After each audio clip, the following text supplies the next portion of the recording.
இயேசு ஜீவிக்கிறார் சுவிசேஷ ட்ரஸ்ட் வழங்கும் ஜீவ வார்த்தைகள். கிறிஸ்துவில் பிரியமானவர்களே, ஆண்டவராய் இயேசு கிறிஸ்து நாமத்தில் உங்களை யாவரையும் அன்போடு வாழ்த்தி வரவேற்கிறோம். இயேசு ஜீவிக்கிறார் ஒளித்தின் சார்பாக ஜீவ வார்த்தைகள் என்கிற தலைப்பின் கீழாக கர்த்தருடைய வார்த்தை கேட்க வந்திருக்கிற உங்களை கர்த்தர் ஆசீர்வதிப்பாராக. இந்த நாளிலும் உங்களுக்காக வேதாகமத்திலிருந்து ஒரு பகுதியை வாசிக்கிறேன், கவனமாய் கேளுங்கள். உபாகமம் 23 அதிகாரம் 14 வசனம். உன் தேவனாய கர்த்தர் உன்னை ரட்சிக்கவும் உன் சத்துருக்களை உனக்கு ஒப்பு கொடுக்கவும் உன் பாளையத்திற்குள்ளே உலாவிக் கொண்டிருக்கிறார். ஆகையால் அவர் உன்னிடத்தில் அசுசியான காரியத்தை கண்டு உன்னை விட்டு போகாதபடிக்கு உன் பாளையம் சுத்தமாய் இருக்க கடவது. அவர் உன்னிடத்தில் அசுசியான காரியத்தை கண்டு உன்னை விட்டு போகாதபடி உன் பாளையம் சுத்தமாய் இருக்க கடவது. இந்த வார்த்தைகளை கேட்டுக்கொண்டிருக்கிற அன்பு நேச பிள்ளைகளே, கவனியுங்கள். கர்த்தர் நமத்திலே உலாவிக் கொண்டிருக்கிறார்.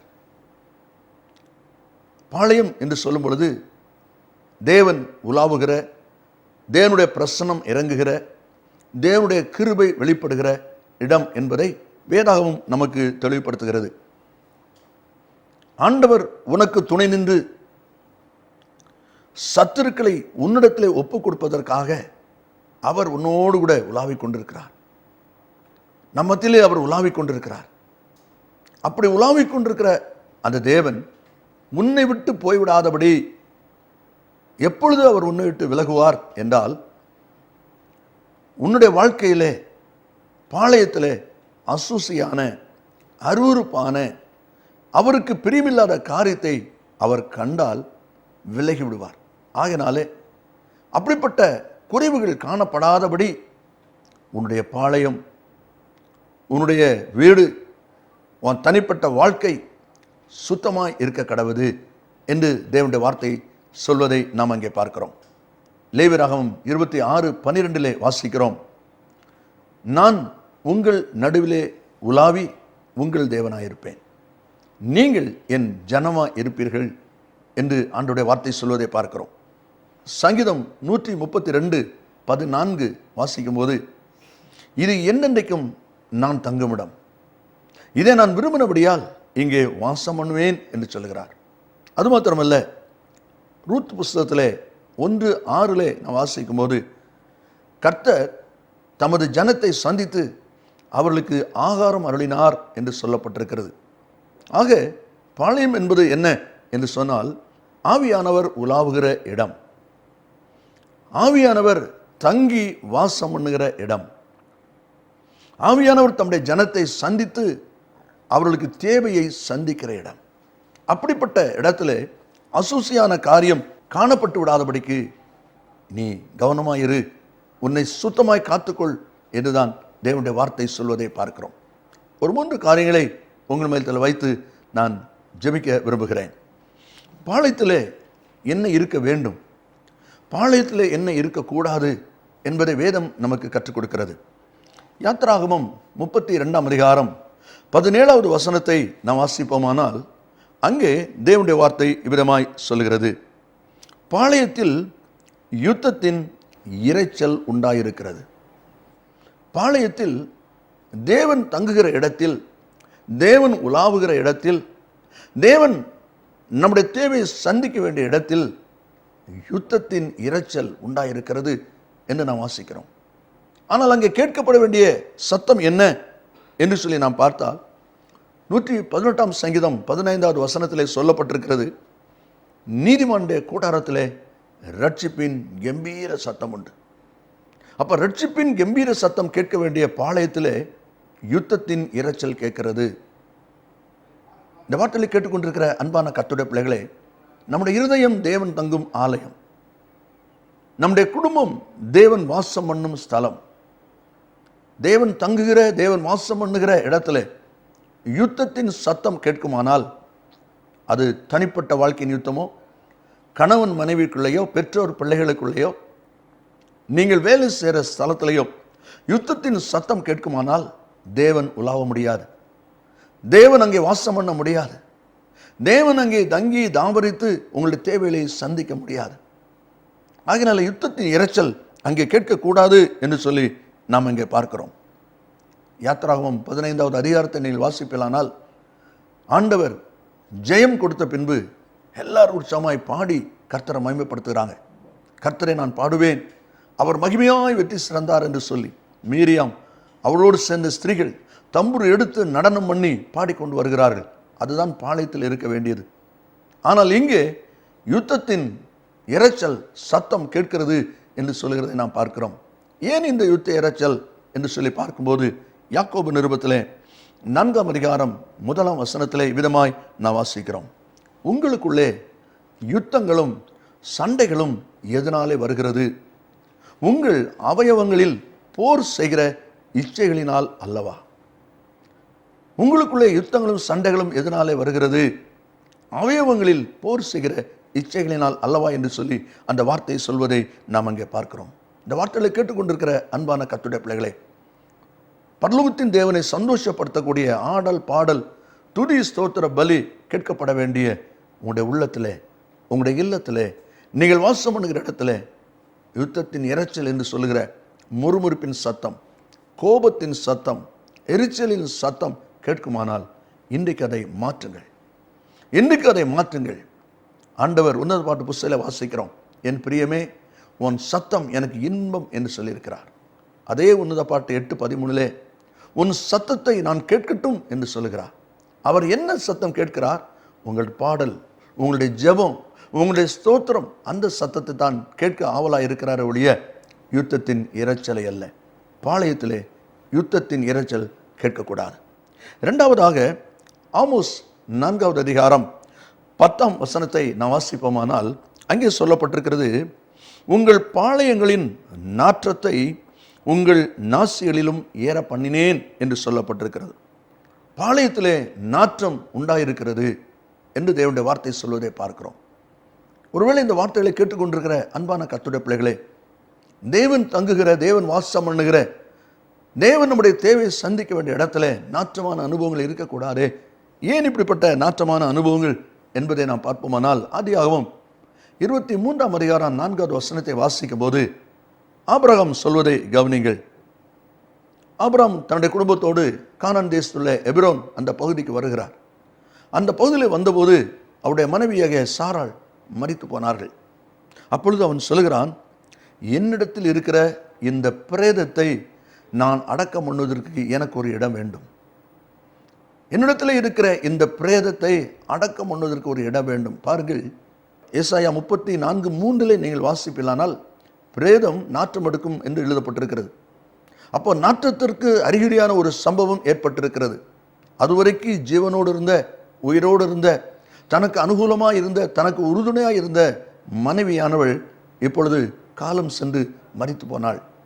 சடலம் ஆகிவிட்டாள். ஆக அந்த சடலத்தை புதைப்பதற்கு, அந்த பிரேதத்தை புதைப்பதற்கு ஒரு இடம் வேணும். ஏன்? அதை சீக்கிரம் புதைக்கலன்னா நாற்றம் எடுக்க ஆரம்பிச்சிடும்.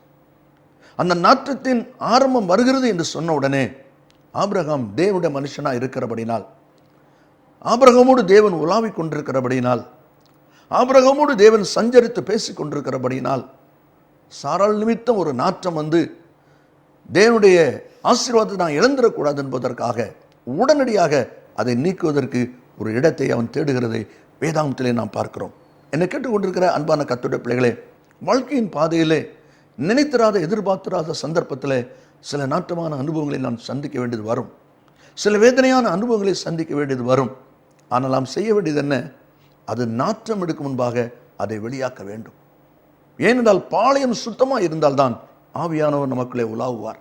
ஆண்டுடைய சத்தம் நமக்கு கேட்கும். தேவனுடைய பலனை நாம் பெற்றுக்கொள்ள முடியும்.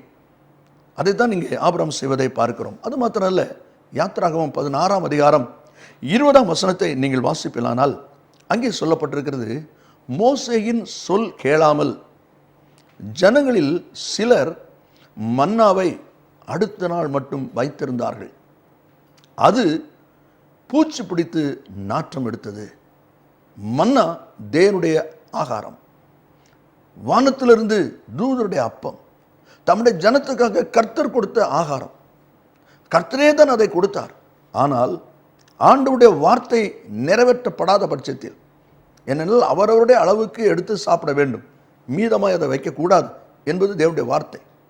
அதை மீறி சில மக்கள் அதிலே மீதம் வைத்தார்கள். அந்த மீதமாய் வைத்திருந்த அந்த மன்னா இப்பொழுது நாறி போய்விட்டது. இந்த வார்த்தைகளை கேட்டுக்கொண்டிருக்கிற அன்பானவர்களே, கர்த்தருடைய ஆசீர்வாதம் ஆனாலும், தேவன் கொடுத்தது ஆனாலும், தேவனுடைய வார்த்தையை மீறி நீங்கள் செயல்பட இடம் கொடுப்பீர்களானால் அதுவே உங்களுடைய வாழ்க்கையிலே நாற்றத்தை உண்டாக்கிவிடும்.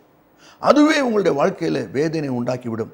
ஒருவேளை இந்த வார்த்தையை கேட்டுக்கொண்டிருக்கிற நீங்கள் கூட, கர்த்தர் தானே எனக்கு இதை தந்தார், கர்த்தர் தானே எனக்கு இதை சொன்னார், ஆண்டவருடைய வார்த்தையினால தான் நான் இதை செய்தேன், பின் ஏன் என்னுடைய வாழ்க்கையில் விதமான வேதனை என்று நீங்கள் கேட்பீர்களானால், கர்த்தர் குறித்த காலம் என்ன, ஆண்டவர் குறித்த நாட்கள் என்ன, அதை யோசித்து பாருங்கள். அந்த நாட்களுக்கு உள்ளாக நாரவே நாராது, அது வேதனை கொடுக்கவே கொடுக்காது. அந்த நாட்களை மீறி உங்களுடைய சுயத்துக்கு நீங்கள் இடம் கொடுப்பீர்களானால் அது நிமித்தம்தான் நாற்றம். இன்றைக்கு இந்த வார்த்தையை கேட்டுக்கொண்டிருக்கிற நீங்கள் கூட இந்த வார்த்தையின்படி உங்களுடைய வாழ்க்கையை நீங்கள் மாற்றிக்கொண்டால் நீங்கள் ஆசீர்வதிக்கப்பட்டவர்களாக இருப்பீர்கள். மூன்றாவதாக, என்னாகமம் 5ஆம் அதிகாரம் 2வது வசனத்திலே, குஷ்டரோகிகளை பாளையத்திலிருந்து விலக்கிவிட இஸ்ரவேல் புத்திரருக்கு கட்டளையிடு என்று ஆண்டவர் சொல்கிறார். பாளையத்திலே குஷ்டரோகிகள் இருக்கக்கூடாது. குஷ்டரோகிகள் என்றால் அருவருப்பான ஒரு வியாதி மாத்திரமல்ல, அந்த வியாதி உள்ளவர்களுக்கு கை கால்களிலே விரல்கள் இல்லாமல் போய்விடும். ஆவிக்குரிய அனுபவம் இதை எதை குறிக்கிறது என்று சொன்னால், தேவனுடைய ஆசீர்வாதத்தை பெற்றுக்கொள்ள, தேவனுடைய நன்மையை சுதந்திரித்துக் கொள்ள உன் பாளையம் சுத்தமாக இருக்க வேண்டும் என்று விரும்புகிற ஆண்டவர் என்ன சொல்லுகிறார்? உன் வாழ்க்கையில அருவருப்பான காரியம் தங்க விடாதே, உன் வாழ்க்கையில் அருவருப்பான காரியத்தை அனுமதிக்காதே. மாத்திரமல்ல, அந்த உறுப்புகள் கலைந்து போவது என்பது எதை குறிக்கிறது என்று சொன்னால், சாட்சியுள்ள வாழ்க்கையை இழந்தவர்கள், கிருபையை இழந்தவர்கள், அனுபவங்களை இழந்தவர்கள். கை இருக்கிறது ஆனால் விரல்கள் இல்லை. ஒருவேளை அதனுடைய நிலை எப்படி இருக்கும் என்பதை யோசித்து பாருங்கள். அதே போல இந்த வார்த்தையை கேட்டுக்கொண்டிருக்க நீங்களும் ஒரு நாளிலே நான் எவ்வளவாய் ஜெபிப்பேன், ஆண்டவர் என் மூலம் அற்புதம் செய்தாரே, ஆண்டவர் என் மூலம் அதிசயம் நடப்பித்தாரே, எத்தனை ஜனங்கள் விடுதலை பெற்றார்கள், இன்றைக்கு ஏன் என்னுடைய நிலை இவ்விதமாக இருக்கிறது என்று சொல்லி நீங்கள் ஏங்கிக் கொண்டிருப்பீர்களானா, காரணம் என்ன? ஏதோ ஒரு காரியம் உங்கள் வாழ்க்கையில் சாட்சி இழக்க பண்ணியிருக்கிறது. ஏதோ ஒரு வேதனையின் அனுபவம் உங்களுடைய வாழ்க்கையில், உங்களுடைய ஜீவியத்தில் உங்களுடைய கிருபையை நஷ்டப்படுத்தி இருக்கிறது. இன்றைக்கு அதை கண்டுபிடித்து தேவனுக்குள்ளாக உங்களை சீர்படுத்திக் கொள்வீர்களானால் நீங்கள் ஆசீர்வதிக்கப்பட்டுள்ளாக இருப்பீர்கள். கர்த்தருடைய வார்த்தை சொல்கிறது, கர்த்தர் உன்னிடத்தில் அசுசியான காரியத்தை கண்டு உன்னை விட்டு போகாதபடி உன் பாளையம் சுத்தமாக இருக்க கடவுது. 3 காரியங்களை பார்த்தோம். பாளையம் சுத்தமாக இருப்பதற்கு யுத்தத்தின் இரைச்சல் அங்கே கேட்கக்கூடாது. அதே போல நாற்றம் எடுக்கிற காரியம் அங்கே இருக்கக்கூடாது. குஷ்டரோகத்தின் அனுபவம் அங்கே இருக்கக்கூடாது. நாம் ஜெபிப்போமா? கிருபை நிறைந்த நல்ல ஆண்டவரே, ஆசீர்வதிக்கப்பட்ட அந்த நல்ல விளைக்காம நன்றி ஸ்தோத்திரிக்கிறோம்.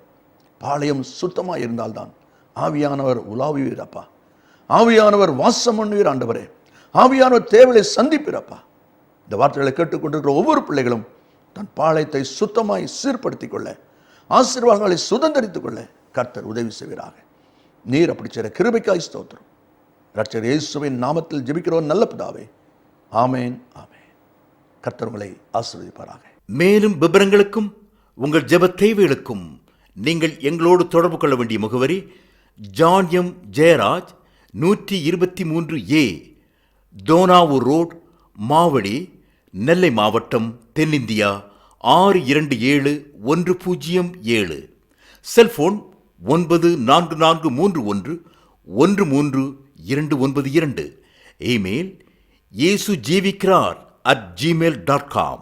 Website www.jesuslivesministries.org.